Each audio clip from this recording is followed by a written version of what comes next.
Sorry about that. Battery ran out. Not stressful at all.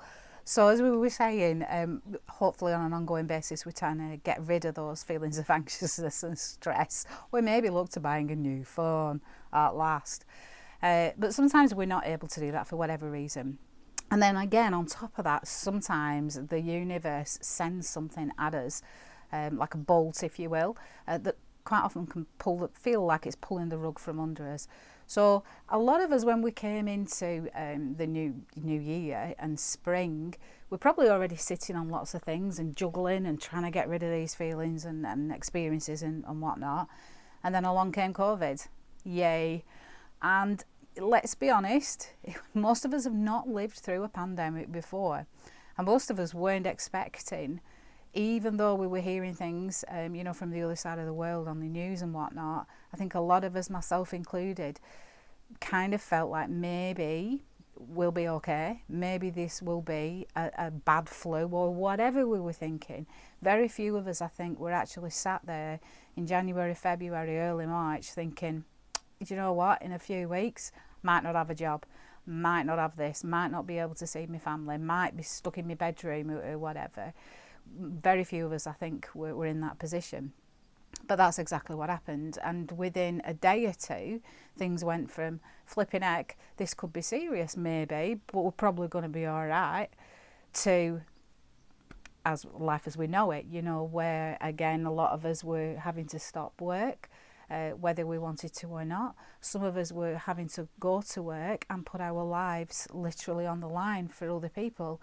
And I didn't have to do that. I can only imagine how scary that must be for people. And I know it's been said a billion times before, but for those people who've done that, whatever your role is, thank you so much for keeping our world turning for us.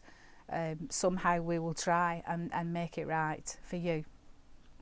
For some people, it meant that their incomes were all of a sudden under question. And for a lot of people, our jobs and the things that we do to bring income in kind of define who we are, or do define who we are. A lot of us have been taught that from an early age. You are your job, you are the things you own, you are the way that your body looks or whatever. And really, that I think that's not true at all. I think we're far more than the skin that we're in, or the sticker that we wear, or the things that we own, that we bought or have been given to us, etc. We're far more than that. We're this inside. That's what really counts. But a lot of us were all of a sudden under threat of not knowing whether we had a paycheck at the end of that month or week or fortnight. A lot of us weren't sure when they were talking about furlough. A lot of us didn't even know what furlough meant. We had to go on Google or whatever to try and find out what that meant. And at the same time, we're surrounded by 24-hour news. And still, in my opinion, I think things have calmed down a little bit on that front. But I definitely think that for the first month or two, the news and everything in the media on the whole tended to be quite scary. Even how it was given to us was scary. Everything was in red and black, and there was like freaky, scary background music, and there were figures shoved down our throats of how many people were in hospital, how many people were fighting for their life, how many people had lost their life. It's not nice for anybody, certainly for the people that was happening to and is happening to. And it's not easy to hear, is it, and when you sat on lots of stuff and anxiety, and then the world around you is throwing all this fear at you again, it really is no wonder that a lot of people are still struggling 2 and a bit months on, for some of us, to sleep at night or to have a normal eating pattern. A lot of the things that we might normally do to get rid of anxiousness would include the very things that we have not been able to do, and quite rightly, in my opinion, not being able to go out much. We could only go and can only go to the shops if we really need to. So a lot of people have been sticking to that rigidly. Once a week going to perhaps a supermarket and wearing face coverings and gloves and antibac gel and washing and bringing the stuff back in and wiping the carrier bags down or washing the cloth bags or and stripping in the kitchen, getting all the clothes off, putting them in the washing machine, right, all that stuff is scary and adds to those feelings of unease. It's normal to feel like that when we're scared, when we feel under threat, but we don't often talk about it. So if it's normal to feel like that under normal circumstances, it's absolutely, and I didn't swear, absolutely understandable that a lot of people are struggling with feelings of anxiety and anxiousness on an ongoing basis as we're working through this. That's normal. For this, it's completely understandable, but it's not nice. It's not nice at all, and I can't pretend that it is for 1 second. We know that for most of us, feeling connected, being connected with others is a really helpful tool for us to have. It's something that matters to us, especially when those relationships are healthy and positive. Although, let's be honest, who's got 100% positive relationship with any other human being 24 hours of the time? But you know what I mean. Most relationships should be healthy and two-way and a positive, supportive thing. But how much better is it to have that in person? We're very lucky, actually. We've got technology, we've got iPads, we've got Zoom, we've got all this stuff, but it's still not quite the same as being sat in the same space as another human being who you care about and who cares about you. It's not the same. A lot of people get a lot from things like hugs and stuff. I'm one of those people. I'm quite a tactile person, and there's something magical about just a 3-4 second hug with somebody who you care about. It's like a little bolt of hope and optimism and feeling really connected with I'm going to sound really hippie-ish now, but with the universe, with each other. That really matters to a lot of people. Other people, not a problem, There are some people who are still genuinely fine at being socially isolated. There are a lot of other people who are nyeh, and there are some people who've really struggled with it from the first day. That was one of the things that made them feel less anxious. Can't do it anymore. And you've got people who've got health problems, people who have been shielded, people who are still shielded, people who can't go to the shops once a week or whatever, people who can't go out in the garden if they're lucky enough to have a garden, people who've lost their income, people who've had to apply for universal credit, people who are waiting for their first payment, maybe still people who've had to use food banks for the first time. It's a scary time. It has been a scary time. It is a scary time. But it doesn't have to be if we talk about it, if we share that. If I can sit with you and say there are times when I've been scared to death, I've been scared for my own life, I've been scared far more for my children's lives, who are not young anymore, but they're my babies. I've lost countless hours sleep and gone into little zones during the day where I've been worried about their well-being and their, again, hierarchy needs, the roof over their head, the food in the belly. Is the gas going to be able to be paid for my babies? For my brother, who has got health problems, frightened to death of bringing something into the situation.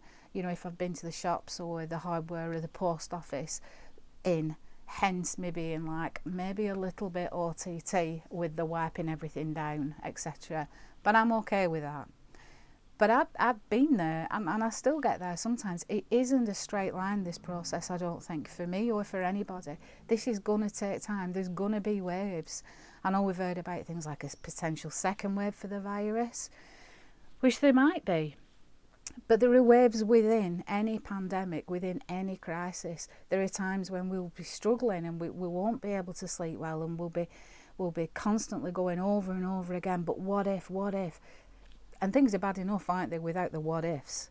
And that doesn't always serve us. In fact, it very seldom does serve us, the what ifs, when we're in anxiety. Planning's great. But what we can do when we're feeling like this is we can catastrophise and we can make in our heads a situation far, far worse than it probably will be. A lot of this is about, I think, not being able to control the world around us. I can control me. I can make sure I wash my hands and I wear a face covering when I go out and I stay more than 2 metres away from you, and that I'm sensible and I don't go and meet other people outside the family. But I can't control you. And that can cause anxiety for me and for other people, because we know that we can't control other people and we can't control an invisible virus, etc. We're having to put trust in others, we're having to put trust in our government, in the health service, etc., etc. And that can be tricky, can't it, sometimes? So really, I think what we need to do is start looking at what we can control and start with that. And certainly over the past couple of months, with the people that I've been talking to on a daily basis who've been really struggling with this, that's been what it's been about. It's about starting small, if you like. What can I do today? And it's about getting rid of that energy in a different way. So all the things that we are able to do, it can be little things. It can be making sure that we don't spend the day in our pyjamas, that if we normally wear makeup or perfume or aftershave or have a shave or whatever it is, trying to do those things, because it does feel better. It's about having a structure to your day as well, and not letting the day revolve around what's the latest headline, or just watching never-ending episodes of TV series, etc. If you're not at work, obviously you're not working from home. We haven't even talked yet about people who are working from home, especially if they've got kids and stuff. Really tricky, really tricky. So I think really these 2 videos, because obviously it's had to be split. Again, I do apologise for that. I will try and get a new phone when I've got enough money to buy one. But I think it's just about getting some of those messages out there, that it is absolutely okay to feel like this at the moment, but not to stay like this. Sit with that, if you like. Sit with that feeling for a moment or two. Recognise it, name it, and then move on from it, and try and do something to get rid of that energy that you're building up, because it really does have a physical effect on us, to stress and anxiousness, anxiety. We know, and certainly in the things that I'll post at the bottom, we know that there's a difference between stress and anxiety and an anxiety disorder. A lot of that is about the strength of how it affects us, if you like. So anxiousness becomes a disorder. This is my understanding anyway, but this is only layman's, if you like. So please, if you're feeling that this is affecting your life in a significant way, please access the helplines that I bang on about all the time on social media, etc. Please go and see your GP. Phone 111. If it's an emergency, then phone emergency services. Please do that. Talk to somebody though. Get it out. Get how you're feeling out to another human being. You don't deserve to feel like this if you're struggling. Nobody does. So share that with somebody. So if you are struggling, please reach out. The difference between stress and an anxiety disorder, my, again, layman's understanding is that if I'm able to deal with it myself, with the tools that I have, with the relationships that I have, if I'm able to sit with that anxiousness and move on from it, and access some help, talking on a helpline or talking to friends, family, doing a bit of gardening, a bit of exercise, eating healthily, the 5 ways to well-being, that sort of stuff, and then I start feeling better, then that's okay, if you will. That's normal. It's part of being a human being. That's life. But if it's affecting me in a negative way on an ongoing basis, and all those things that I'm trying aren't even touching the sides, then I need some help. Just the same as I would if I had another sort of health problem. So if I had pain and a couple of paracetamols were taking the edge off it, and it went away after a day or two, or I banged my elbow and I knew what that pain was caused by, I can kind of cope with that myself, if you like. But if all of a sudden I've got an agonising pain in my abdomen or whatever, I'm going to ask for some help about that. And that's okay. So a disorder is when it's interfering with your day-to-day life, your relationships, your work, your sleep, your eating, how you feel about yourself, how you view yourself, on an ongoing basis. So if anybody is in that position, please get some support, get some help. Email me, message me.